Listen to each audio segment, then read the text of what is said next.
Maayong adlaw sa tanan. Makadto ko subong sa puno sang mangga nga damo sang bunga. Diri sa probinsya, kahayahay sang kinabuhi diri. Hindi mo na ni kailangan baklon. Karahulog lang diya mga mangga. Pero kung sa syudad ni, tagpilaan ni kung baklon mo.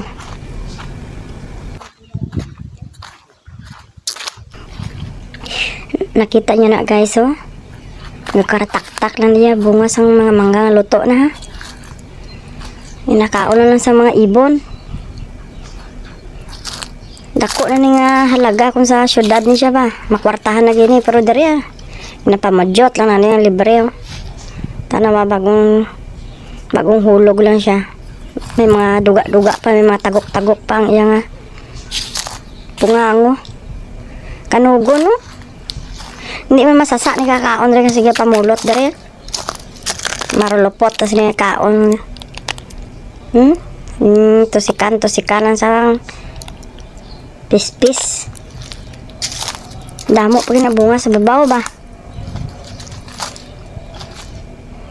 Amo lang na makabintaha pag sa probinsya ka ma-star kay mga amo ni nga pagkaon.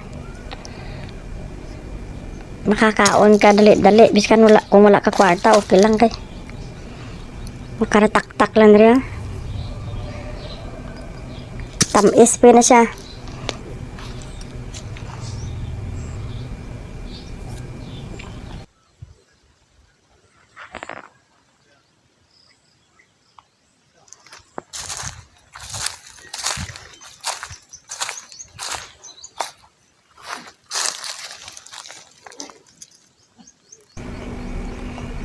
Ariya, may mga mananap nga nagpilit sa iya. Kaya siguro tak-tak ni siya. Pero pag mga amo ni siya, ano ni, but silingon, sakto sa edad, magulang ng mangga. Pag may mga amo nagapilit sa panit niya ba. Kaya mo lang to guys. Damo igna salamat. God bless everyone.